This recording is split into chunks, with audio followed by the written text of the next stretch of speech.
Halo teman-teman, selamat datang di podcast kedua dari Pengadilan Negeri Purwokerto. Selamat datang di rumah kami. Podcast ini merupakan salah satu bentuk pengabdian dari Pengadilan Negeri Purwokerto kepada masyarakat untuk menghadirkan narasumber-narasumber yang memiliki peran di masyarakat, memiliki kontribusi yang besar di masyarakat, dan tentunya inspiratif.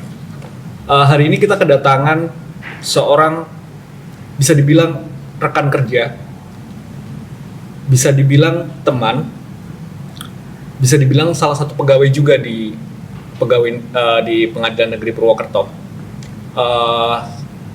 Selamat datang Mbak Alfi Pangestuti. Iya. Saya panggilnya apa ini? Alfi aja. Alfi aja. Saya masih ke bawah panggilnya Mbak. Nggak Mbak Alfi juga nggak apa-apa. Oke. Jadi teman-teman, di sini kita ingin mengulas sedikit terkait dengan apa yang saat ini menjadi pencapaian dari Mbak Alfi. Untuk informasi singkat, bahwa Mbak Alfi ini adalah salah satu rekan kita yang memiliki daya juang cukup tinggi, sehingga saat ini beliau diterima untuk menerima beasiswa dari LPDP. Mungkin itu yang akan kita ulas saat ini, tapi kita mungkin ulas sedikit dari latar belakang Mbak Alfi lebih dahulu ya Mbak ya. Oke. Sehat Mbak Alfi? Alhamdulillah sehat. Alhamdulillah. Padahal sering bertemu setiap hari tapi masih tanya sehat apa enggaknya Mbak ya. Ini pertama kalinya ada bintang tamu perempuan Mbak di sini. Baru 2 episode kan ya? Baru 2 episode, oke. Bener juga Mbak. Pertama ada tamu dari Mahkamah Agung, sekarang kedua dari internal Pengadilan Negeri Purwokerto sendiri. Sangat bangga saya Mbak bisa mewawancari Mbak Alfi sebagai salah satu pegawai Pengadilan Negeri Purwokerto. Bisa nggak Mbak sharing sedikit terkait dengan latar belakang Mbak Alfi ini sampai sekarang kok bisa ada di Pengadilan Negeri Purwokerto ini bekerja sebagai seorang pegawai negeri sipil seperti itu Mbak? Latar belakangnya, saya lulus dari UI Administrasi Negara tahun 2016, terus saya keterima CPNS Mahkamah Agung tahun 2019. Penempatan pertama saya langsung ke Pengadilan Negeri Purwokerto, dan di sini saya sebagai analis SDM aparatur. Analis SDM. Berarti Pengadilan Negeri Purwokerto ini kalau remaja cinta pertamanya Mbak Alfi ya, langsung ke Pengadilan Negeri Purwokerto. Ini gimana Mbak? Kalau saya tanya sedikit nih, masa kecilnya Mbak Alfi nih. Aduh, masa kecilnya kecil. Gimana itu Mbak? Masa kecil saya besar di Purworejo, lahir di Purworejo, menghabiskan SD, SMP, SMA di Purworejo semua. Di Purworejo semua. Saat ini statusnya apa Mbak? Single, mau promosi nih. Promosi. Masih single ya Mbak Iya. ya? Saya udah beristri sih Mbak ya. Enggak promosi ke situ, nanti kayak nonton dong. Iya. Oke. Ini Mbak, kita mungkin ingin membahas terkait dengan LPDP karena kan kalau yang di internal Pengadilan Negeri Purwokerto ini lagi rame nih Mbak Alfi menerima beasiswa dari LPDP dan mungkin sebentar lagi akan meninggalkan kita untuk mengambil pendidikannya di salah satu universitas terbaik di negeri ini. Sebenarnya bisa sharing sedikit Mbak terkait dengan LPDP ini sebenarnya apa dan bagaimana untuk bisa masuk ke dalam LPDP ini sendiri Mbak? Oke. LPDP itu sebenarnya adalah lembaga pengelola dana pendidikan dari Kementerian Keuangan, tapi yang untuk penerima beasiswa dari LPDP sendiri nggak hanya dari Kementerian Keuangan sendiri, terbuka untuk umum. Jadi waktu itu ada tiga jalur lah ya sebutannya. Yang pertama itu reguler, itu untuk semuanya bisa masuk ke situ. Terus ada afirmasi, itu untuk daerah-daerah tertentu. Kemudian ada beasiswa untuk PNS, TNI dan juga Polri. Nah di situ saya masuk ke yang sini, yang PNS, TNI, Polri ini saya masuk ke situ. Oke. Jadi ketika misalkan masyarakat umum ingin masuk ke LPDP atau yang mahasiswa baru lulus S1 seperti itu, berarti dia ambilnya yang LPDP yang reguler. Iya, reguler. Kalau untuk kita yang sudah bekerja sebagai PNS ataupun pegawai instansi BUMN mungkin ya Mbak. Itu kalau BUMN masuknya tetap ke reguler. Oh, tetap ke reguler. Iya, kalau yang PNS, TNI, Polri itu khusus yang emang jabatan dia adalah PNS, TNI ataupun Polri. Oke. LPDP. Ini kita juga sharing sedikit Pak. Saya juga sebenarnya dulu pernah daftar LPDP, tapi mungkin belum rezeki saya untuk bisa masuk ke LPDP ini. Bagaimana sih Mbak proses seleksi LPDP ini? Karena setahu saya LPDP ini adalah salah satu pemberi beasiswa yang cukup bisa dibilang cukup sulit untuk bisa ditembus seperti itu Mbak. Bagaimana itu Mbak? Oh, keseleksinya waktu itu sebenarnya dalam 1 tahun itu ada 2 tahap ya. Gelombang pertama sama gelombang kedua. Waktu itu saya daftar tahun 2021. Gelombang pertama itu dimulai dari bulan kalau nggak salah Februari. Tapi untuk perizinan dan lain-lain kurang mencukupi sehingga saya daftar ke gelombang 2. Gelombang 2 itu bulannya kalau nggak salah September ya. Nah, seleksi pertama itu seleksi administrasi. Seleksi administrasi. Ya, seleksi administrasi itu mulai dari izin, rekomendasi. Kalau kita PNS, izin itu dari eselon 2. Nah, eselon 2-nya saya adalah Biro Kepegawaian. Ya, jadi izin saya harus melalui dari Pengadilan Negeri, kemudian ke Pengadilan Tinggi, lalu didisposisi ke Biro Kepegawaian. Okay. Berarti untuk teman-teman yang PNS yang nanti ingin ikut mendaftar di LPDP harus izin ke pegawai dengan eselon 2 tadi. Ya, eselon 2. Oke. Silahkan lanjut. Oke, terus ada juga di situ ada sertifikat TOEFL. Nah, sertifikat TOEFL ini TOEFL minimal 500. Dan sertifikatnya harus asli, yang benar-benar ada lisensinya dari IIKF. Nah, di situ soalnya nanti ada kodenya dan itu dicek. Kalau sertifikatnya nggak asli, nggak akan lolos administrasi. Jadi harus asli. Berarti waktu itu Mbak ambilnya di instansi apa waktu itu untuk TOEFL-nya sendiri? Saya daftarnya lewat salah satu, banyak sih ya tempat tes ya. Nah, saya daftarnya di Gramedia LT Solo. Gramedia LT Solo, oke. Selanjutnya Mbak, selain berarti syarat pertama tadi kan proses administrasi. Setelah itu ada syarat, yaitu syarat TOEFL yang tentunya harus jago bahasa Inggris kan Mbak. Terus yang syarat selanjutnya selain itu apa Mbak? Ada esai juga, kita harus bikin esai. Waktu tahun saya ada 2 esai, yang pertama personal statement, yang kedua ada rencana kontribusi. Itu untuk komitmen kembali ke Indonesia. Jadi komitmen kita nanti di situ tuh isinya apa aja yang akan kita lakukan setelah pasca studi kita gitu. Dan kenapa sih kita ngambil jurusan ini gitu. Itu kita cantumkan semuanya di situ. Tapi setahu saya untuk tahun ini, tahun 2022 ini itu nggak ada personal statement, cuma ada esai tentang kontribusi itu tadi. Jadi tiap tahun itu kemungkinan ada perubahan. Jadi kita harus tetap update bookletnya karena di situ ada syarat-syarat apa aja yang harus kita penuhi. Jadi kalau misalnya berniat untuk daftar LPDP, langsung kita buka bookletnya di tahun itu yang mana gitu. Ya, oke. Terkait esai Mbak, waktu itu kan berarti Mbak Alfi mengerjakan 2 esai ya, personal statement dan satunya kontribusi. Oke. Waktu itu waktu personal statement judul esainya waktu itu apa Mbak? Aduh, apa ya? Lupa saya judulnya. Pokoknya personal statement itu tentang menceritakan diri saya. Lebih ke pencapaian saya dari zaman SD, SMP, SMA, kuliah, organisasi yang saya ikuti, prestasi yang saya dapat, apa aja saya cantumkan di situ semuanya. Oke. Waktu saya juga dulu pernah ikut seleksi LPDP di bagian esai itu. Saya pernah mendengar salah satu sentilan mungkin kalau di proses pembuatan esai LPDP, terutama di personal statement, bahwa orang itu tidak harus memiliki prestasi atau dia organisasinya banyak atau prestasinya banyak, tapi lebih ke menceritakan dirinya yang misalnya memiliki nasionalisme yang tinggi, memiliki komitmen untuk membangun negeri. Waktu itu apa sih Mbak yang mungkin bisa membuat Mbak Alfi lolos di apa ya? tahap itu mungkin? Apa ya?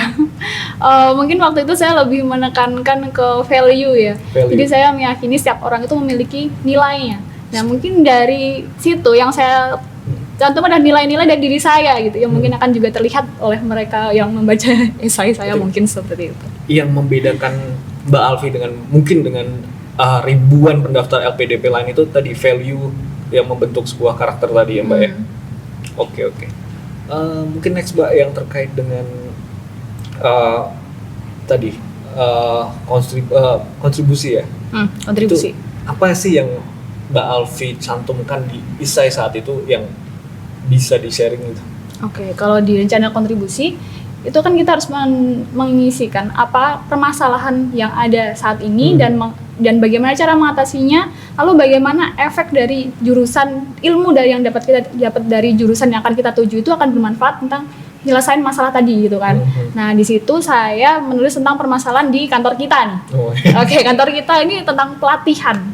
Ya, pelatihan di kantor kita menurut saya sangat kurang karena orang-orang tuh mengembangkan diri masih kurang menurut saya. Ketika ada pelatihan tuh orang-orang merasa kayak kok saya yang ditunjuk, padahal harusnya kita seneng loh dapat pelatihan, ilmu kita nambah, kemampuan kita nambah, kita jadi lebih berkembang, itu loh yang menurut saya kurang kan di situ. Nah nanti di S2 nanti saya ingin lebih meneliti bagaimana sih motivasi orang-orang terhadap pelatihan dan pengembangan diri itu. Pelatihan dan pengembangan diri tadi ya Mbak. Oke. Kemudian step selanjutnya Mbak, setelah beberapa step, ada 3 step ya tadi. Itu apa lagi Mbak waktu itu? Step selanjutnya adalah itu tes substansi. Ya. Tes substansi itu kayak mengerjakan TPA, tapi TPA-nya 3 kali lebih sulit dari TPA biasa. Menurut saya gitu ya. Karena saya matematikanya kurang banget ya. Jadi kayak ini tuh matematika tapi matematika yang gimana ya? Kayak apa sih kok susah ya waktu itu saya sih rasanya gitu. TPA itu yang angka loncat-loncat itu. Angka loncat-loncat, terus ada perhitungan biasa, terus ada kalimat-kalimat yang mana yang sesuai, mana dari bacaan panjang, ini mana yang sesuai gitu. Sangat menjebak sih menurut saya, itu harus sering-sering latihan sih. Tapi 3 kali lebih sulit daripada TPA menurut biasa. Saya ya, menurut saya. Karena kemampuan saya pas-pasan nih. Oke, setelah tes TPA itu, apalagi tes yang diujikan waktu itu Mbak? Habis itu wawancara. Tes wawancara. Mungkin ini kalau kita lihat di banyak channel YouTube LPD yang membahas terkait LPDP ini, banyak channel yang membahas terkait dengan tips dan trik wawancara, karena mungkin ada beberapa teman-teman yang kurang yakin atau bahkan mungkin di situ titik lemah mereka di tes wawancara tersebut.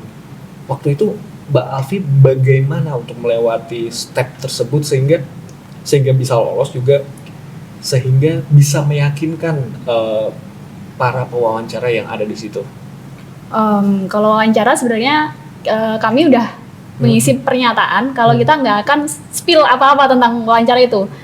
Ya, jadi mungkin yang bisa saya sampaikan adalah berikan kesan positif aja gitu. Berikan kesan positif. Iya, kesan positif. Berikan nilai-nilai yang baik dari diri Anda gitu. Berarti hampir sama dengan personal statement tadi, Mbak. Lebih ke seperti promosi diri. Tergantung pertanyaannya dong, kan beda-beda tuh tiap orang. Sesuaikan sama pertanyaannya, misalnya ditanyain A, jawab A, jangan sampai ngelantur, karena mereka sukanya yang sesuai lah ya. Konsisten. Iya. Oke. Jadi nggak bisa di-spill ya Mbak? Nggak bisa. Nanti beasiswa tadi dicabut. Nanti ada beberapa kode etiknya ya Mbak ya. Oke. Setelah wawancara waktu itu, apakah sudah selesai langsung pengumuman? Ya, selesai. Lulus wawancara, dinyatakan lulus, habis itu kita masih mengikuti namanya persiapan keberangkatan. Persiapan keberangkatan ini yang dari LPDP-nya sendiri, itu kita diberikan dalam satu angkatan itu sekitar, waktu angkatan saya itu angkatan 181, itu ada 173 orang. 173 orang. Jadi kita dalam satu angkatan ini selama 10 hari, kita diberikan materi-materi yang dari pembicara yang luar biasa banget, bahkan Bu Sri Mulyani juga ngisi pas angkatan saya, itu luar biasa sih, mereka memberikan insight-insight yang luar biasa banget. Jadi kita sebagai awardee ini memberikan dapat ilmu-ilmu, kemudian dapat pembekalan gitu. Dan jelas-jelas kita tuh juga dapat kalian tuh harus mengabdi ke Indonesia, seperti LPDP tuh jadwalnya LPDP aku pasti mengabdi gitu. LPDP aku pasti mengabdi. Yeah. Oke. Mantap sekali Mbak. Berarti selain dapat beasiswa, masih dapat ilmu. Iya, betul. Dan pasti ada benefit lainnya. Alhamdulillah. Itu seperti apa Mbak? Apakah sama dengan wawancara tadi, nggak boleh di-spill? Apa boleh nih? Sebenarnya kalau misalnya yang ini beasiswa itu kan banyak ya, isinya komponennya tuh banyak dari beasiswa itu. Ada biaya hidup, terus ada biaya buku, biaya penelitian, ada juga yang jelas UKT ya, uang kuliah kita itu udah pasti gratis, itu udah pasti. Oke. Jadi mungkin ini Mbak Alfi akan berangkat kapan ini? Insya Allah Agustus. Ya. Dan universitas mana Mbak? Saya ke UGM. Jurusannya Magister Administrasi Publik. Waktu memilih UGM itu memang pilihan atau bagaimana waktu itu, Mbak? Itu sebenarnya sebelum saya masuk CPNS, saya udah pernah kuliah di sana. Tapi baru 1 semester, kemudian keterima CPNS, jadi saya meninggalkan UGM. Nah, saya waktu itu udah berkomitmen, saya pasti akan kembali ke sana lagi. Saya pasti akan menyelesaikan studi saya di sana. Kenapa, Mbak? Kenapa UGM? Waktu itu kenapa UGM ya? Ini sebenarnya gini. Waktu masuk ke sana, jadi UGM itu kan ada jadi yang saya mencari yang linear sama jurusan saya waktu itu. Saya kan administrasi negara. Nah, administrasi negara itu linearnya kalau di UGM itu administrasi publik sama manajemen dan kebijakan publik. Administrasi publik itu lebih ke praktikal dan manajemen kebijakan publik itu lebih ke teori. Nah, waktu itu saya masuk ke administrasi publik karena di situ saya ingin jadi PNS kan. Jadi setelah saya jadi PNS juga itu lebih sesuai untuk saya. Jadi saya lebih condong ke administrasi publik lagi gitu. Jadi praktikalnya di sana itu kita bisa membandingkan mana yang waktu kita di lapangan kayak gini. Nah, teorinya gimana sih? Nanti kita bisa bandingin lagi di sana. Kita bisa belajar sama dosen-dosen yang lebih berpengalaman. Kita bisa sharing bagaimana cara untuk mengatasi masalah-masalah di lapangan itu tadi. Masalah-masalah ada. Oke, tadi kita udah bahas teknisnya, Mbak ya. Mungkin kita agak maju atau agak melebar sedikit terkait dengan teknis tadi. LPDP ini kan kalau bagi saya dulu atau beberapa teman saya waktu dulu tuh terkesannya eksklusif sekali, Mbak. Maksudnya eksklusif itu yang bisa masuk LPDP itu pasti misalkan mahasiswa dia mahasiswa S1, mungkin dia mahasiswa yang IPK-nya di atas 3,5 harus cum laude seperti itu. Apa benar, Mbak? Memang seperti ini? Sebenarnya kalau di syarat pendaftaran itu IPK yang dibutuhkan minimal 3.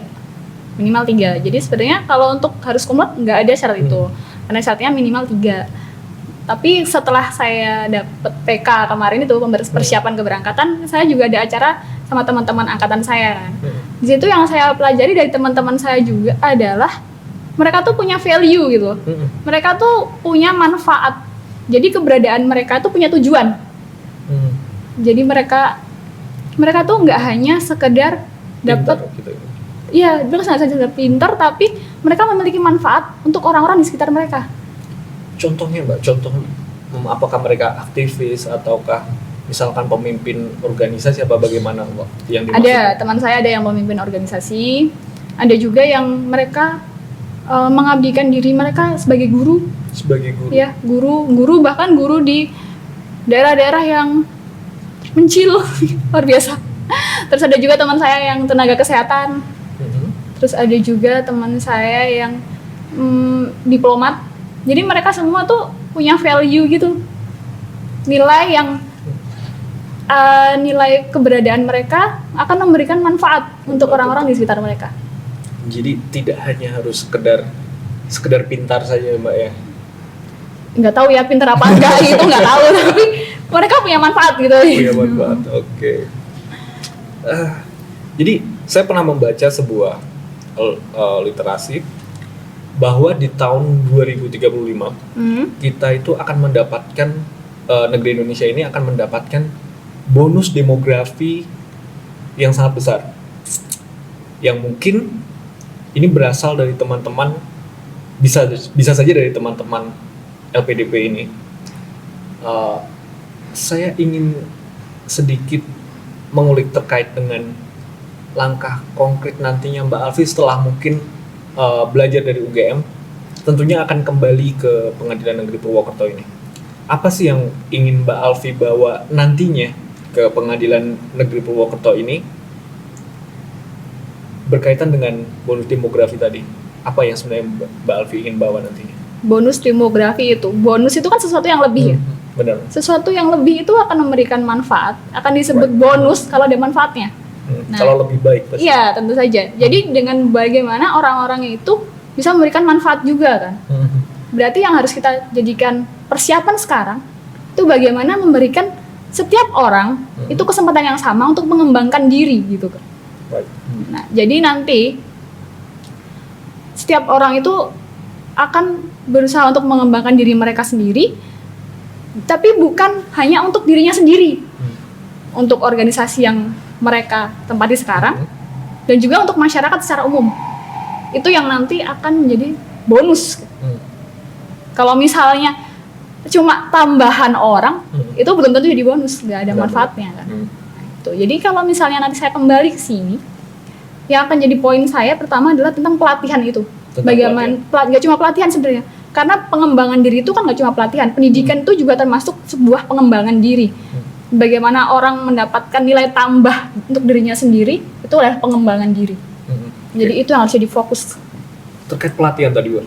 Tapi saat ini kan setelah selesai masa pandemi COVID ini, banyak pelatihan itu yang diadakan secara online. Dan untuk saya pribadi, kadang pelatihan secara online itu kurang efektif. Karena mungkin bisa ditinggal, mungkin kita sambil ngantuk dengan yang berbeda dengan pelatihan yang secara langsung seperti itu. Mbak Alfi setuju nggak dengan hal tersebut? Saya nggak setuju. Bagi saya semuanya itu berasal dari niat. Kalau kita niat mau ikut pelatihan, kita niat mau mengembangkan diri, nggak akan ada tuh namanya, aduh mau ninggal dulu bentar, aduh mau minum, mau off dulu deh, nggak ada. Kita pasti fokus. Kita dengerin dari materi tadi itu apa, dan disitu kita bisa, ini apa yang harus kita tangkap, apa kita diajak diskusi, jangan diam aja, jangan off cam kalau misalnya lagi Zoom. Atau pura-pura rekonek gitu. Jangan tiba-tiba izin dipanggil pimpinan. Ya kalau izin beneran nggak apa-apa ya, tapi kalau misalnya enggak, itu sebaiknya jangan. Kesempatan pelatihan itu besar, itu tuh kesempatan bagus gitu loh untuk mengembangkan diri. Jadi kita bisa benar-benar fokus, bahkan kita nggak perlu capek-capek datang ke tempatnya di sana. Kita bisa dari sini aja, kita ikut pelatihan, yang penting kita niat, kita fokus gitu loh. Menurut Mbak Alfi, pelatihan apa sih yang tepat untuk mendevelop seseorang itu? Apakah lebih ke ilmu ataukah lebih ke seperti pelatihan kepemimpinan, kepribadian seperti itu sih, Mbak? Nggak, menurut saya tuh ya imbang ya. Bagaimana kita mendapatkan pelatihan tentang praktikalnya, tapi kita juga tentang dasar-dasarnya yang fundamentalnya tadi seperti kepemimpinan. Bahasa Inggris tuh sebenarnya pelatihan yang penting ya, tapi kita nggak sadar karena kita jarang pakai bahasa Inggris gitu kan. Nah, terus itu penting loh. Bahasa Inggris tuh penting, terus juga manajemen waktu itu juga penting banget. Kita harus bisa ngatur waktu dong, jangan dari jam 8 sampai jam 5:30. Waktunya ngapain sih tadi di kantor gitu?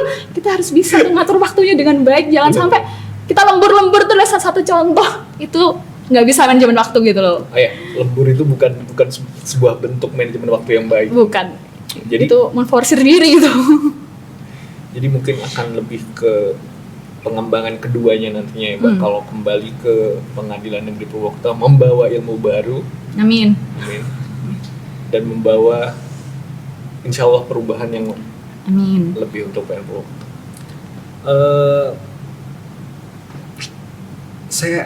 Saya ingin ini, Mbak. Saya ingin sedikit mendapatkan insight dari Mbak Alfi sendiri dan juga saran dari Mbak Alfi untuk teman-teman atau bahkan saya, bagaimana sih tips atau saran agar bisa lolos LPDP kalau seandainya saya masih diberi kesempatan ini nantinya.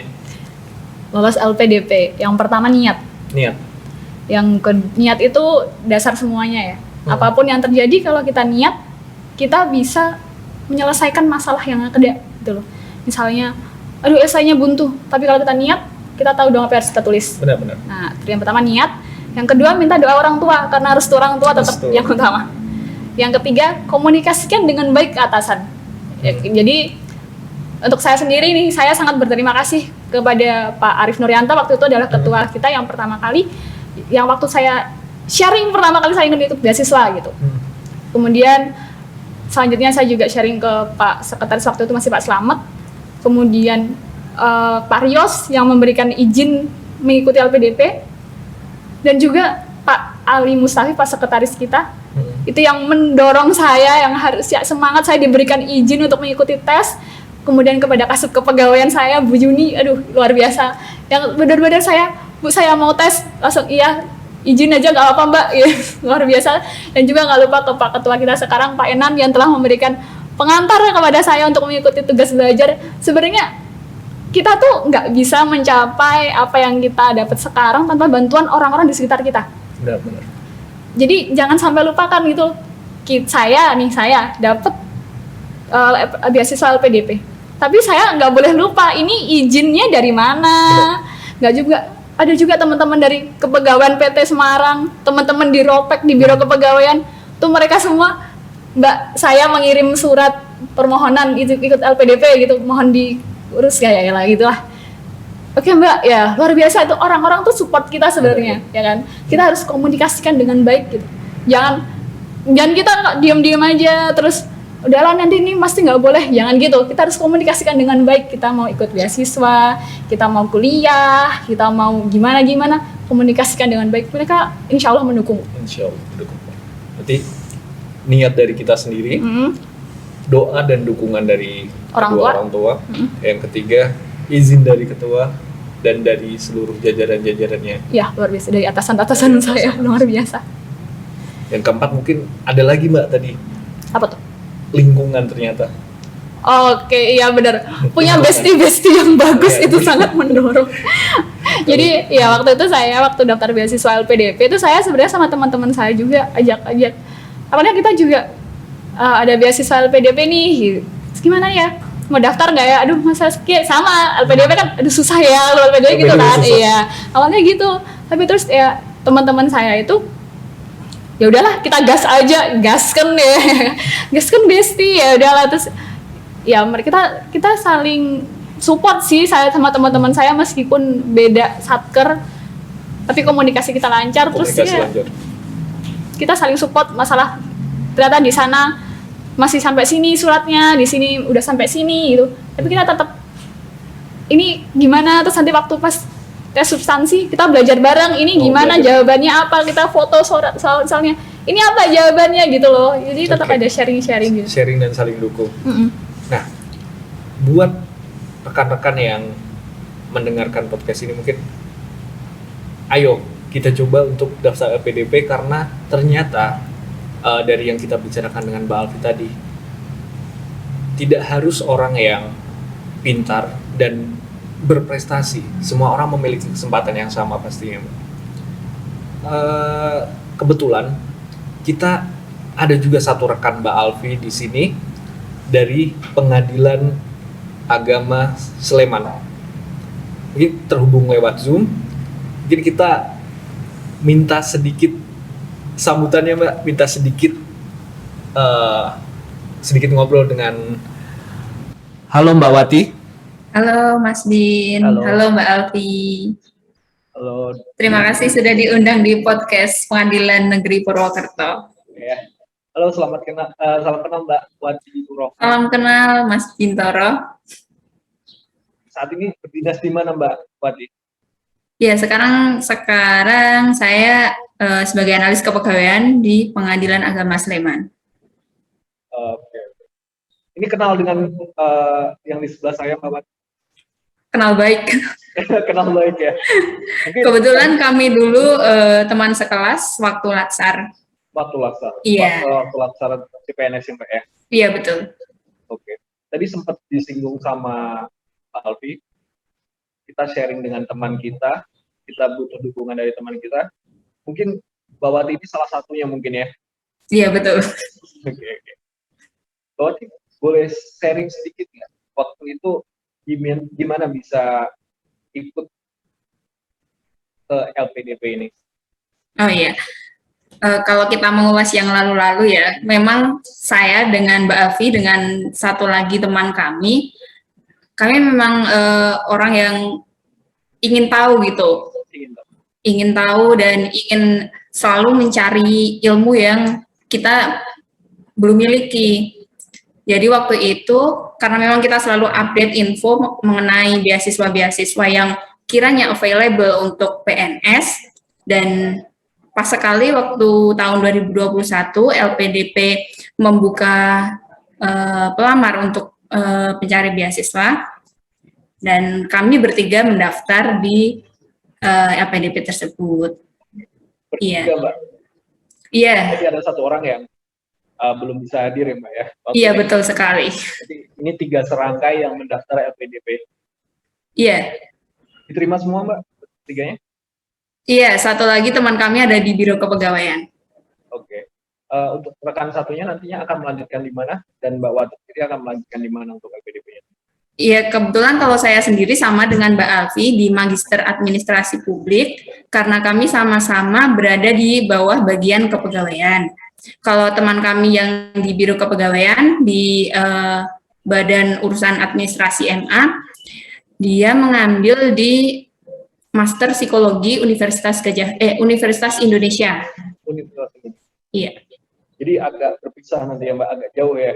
Iya, karena memang bagian kami kan berbeda ya Mas. Kalau yang teman kami di Biro Kepegawaian adalah asesor, sedangkan kami kan pelaksana analis, seperti itu.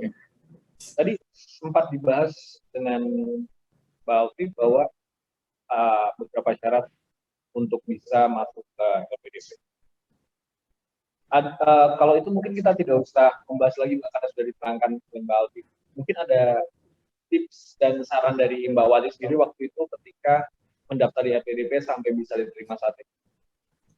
Kalau tips mungkin ini ya, kita sebagai PNS yang berada di satker bawah, terutama untuk info-info beasiswa kita harus lebih agresif, kita harus jemput bola, mencari info dari media manapun, karena belum tentu info yang sampai di pusat itu sampai ke satker-satker di bawah seperti kita. Nah, setelah itu penting juga dipahami buku panduan dalam melamar beasiswa. Karena apa? Setiap tahun kemungkinan persyaratan yang ditentukan oleh penyedia beasiswa itu berbeda-beda. Misalnya LPDP di tahun kami, tahun 2021, itu kita semua harus mengikuti tes bakat skolastik, atau yang Mbak Alfi tadi sebutkan tes substansi ya. Nah, di tahun ini perlu dipahami untuk para pelamar beasiswa yang sudah memiliki LOA tidak perlu mengikuti tes substansi tersebut. Hal-hal seperti itu yang harus kita pahami di awal. Terus yang ketiga, untuk pegawai pemerintahan seperti kita perlu dipahami juga perizinannya. Karena apa?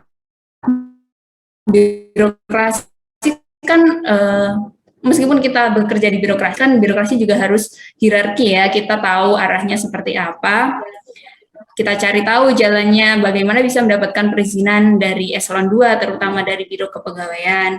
Kuncinya adalah koordinasi dan komunikasi dengan unit kerja dan biro yang bersangkutan, seperti itu.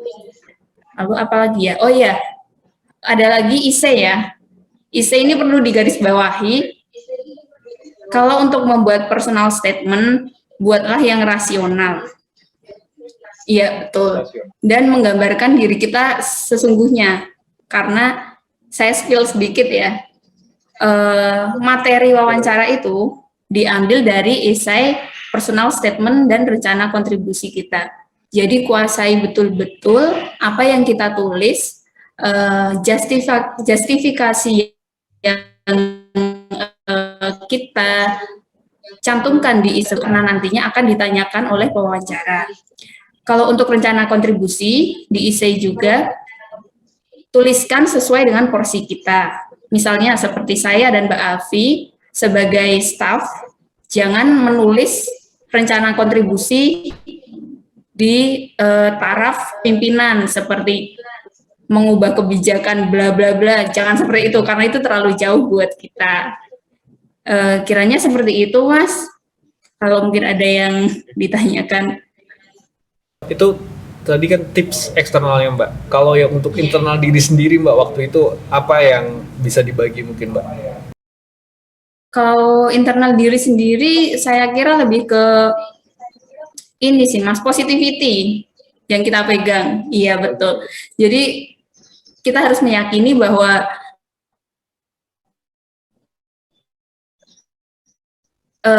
usaha kita ini nggak akan sia-sia. Meskipun kita gagal belum mendapatkan beasiswa ini di tahun ini, itu ada pelajaran yang bisa kita ambil dan kita evaluasi untuk mendaftar di tahun yang akan datang. Kiranya seperti itu. Iya betul sekali. Oke.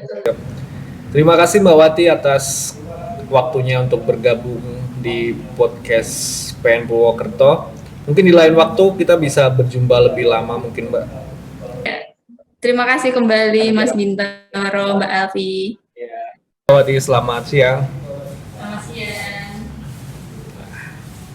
Oke, ini tadi bagian dari 3 serangkai teman bestie-bestinya Mbak Alfi tadi. Oke.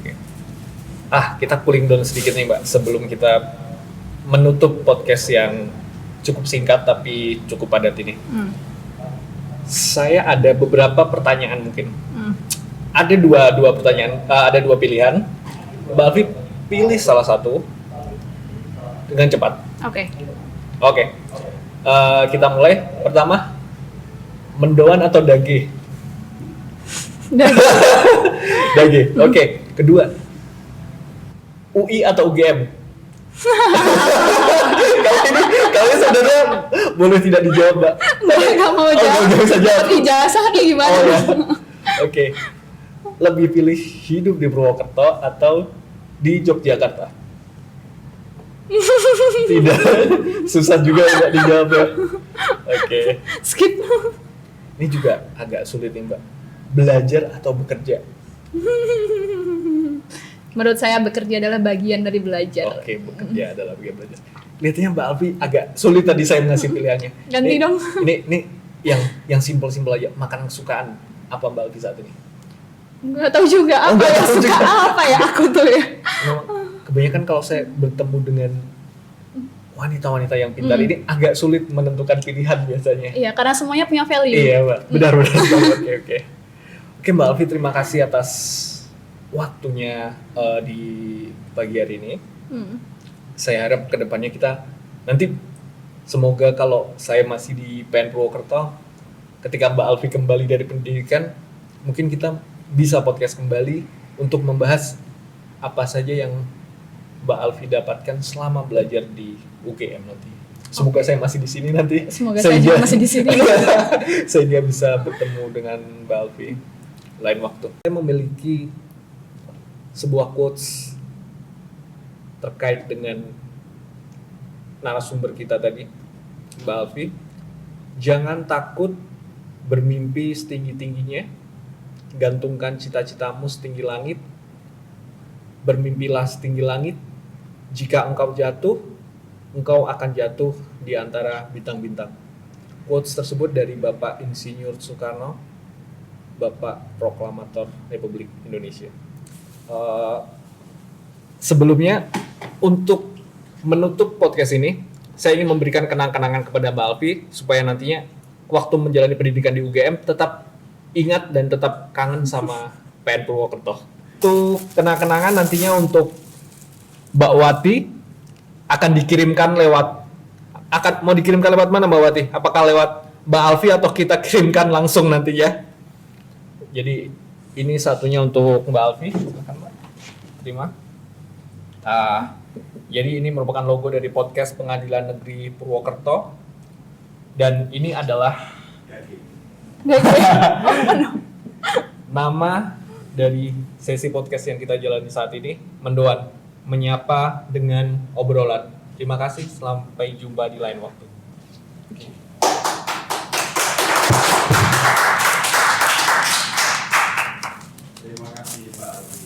Terima kasih Pak. Langsung dicetak.